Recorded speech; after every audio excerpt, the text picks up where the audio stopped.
Did you know that squatters can actually move into a property, live there for months, and in some cases, the legal owner can't just kick them out? Sounds crazy, right? But here on Whidbey Island and across Washington, it's a real problem. And it's not just happening in big cities. Today, I want to break down what squatters are, why our landlord-tenant laws make things a little tricky, and why Whidbey Island is more vulnerable to squatters than you might think. Hey, I'm Rachel with Live Whidbey, your local real estate agent and neighbor here on the island. I make videos about real estate and real life on Whidbey. So if you're curious about buying, selling, or just understanding what's going on in our community, make sure to hit subscribe. So let's start with the basics. A squatter is someone living in a home they don't legally own or rent. Sometimes it's abandoned homes, sometimes it's vacation properties, and sometimes it's estates where the owner passes away. Unlike trespassers, squatters can sometimes gain legal rights through something called adverse possession. That's where if they've lived in a home long enough without being challenged, they can actually try to claim ownership. Now, that doesn't happen overnight, but the scary part is that squatters are often protected under landlord-tenant laws in Washington once they've established residency, even if they never signed a lease. Here in Washington, landlord-tenant laws lean heavily towards protecting renters, which, don't get me wrong, is important when it comes to landlords who take advantage of tenants. But it also means homeowners can't just walk in and kick a squatter out. If a squatter changes the locks, moves in furniture, or receives mail at the house, they may suddenly be treated more like a tenant. And in order to remove them, the legal owner usually has to go through the eviction process. That means court filings, hearings, and months of waiting.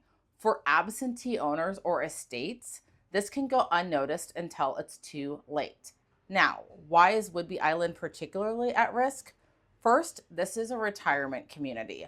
A lot of people move here later in life, and when they pass away, sometimes the estate process takes months or years.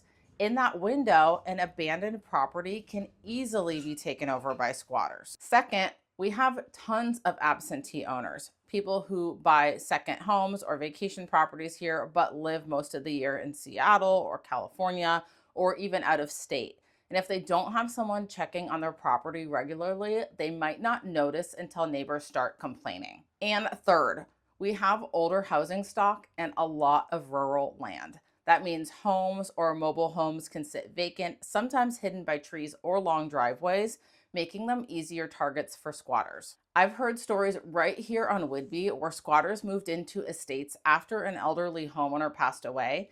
By the time the family found out, the squatters had to change the locks and the family had to go through a lengthy court process to reclaim the home. And then you've got extreme cases like a property in Oak Harbor that got so bad it turned into an illegal dumping ground with literally a mountain of tires. Neighbors were worried about fire hazards and contamination. And the owner had to bring in attorneys just to start the eviction and cleanup process. Now, most squatter situations don't get that bad, but it's a good reminder of how quickly things can spiral if a property is vacant and goes unchecked. So, what can you do to protect yourself? Check on your property often or hire a local property manager if you're not nearby. Keep your property looking lived in. Basic maintenance, mowing the lawn, or lights on timers can deter squatters. Get to know your neighbors. They're often the first ones to notice if something seems off. Act quickly.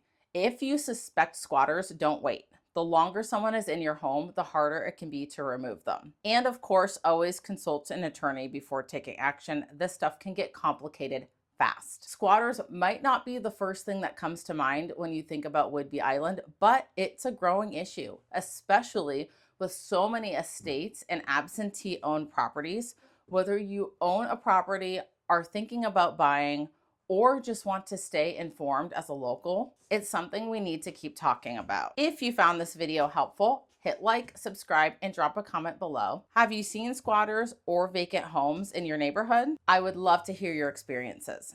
And as always, if you're thinking about buying or selling on Whidbey, I would be happy to help you navigate the process. Thanks for watching, and I'll see you in the next video.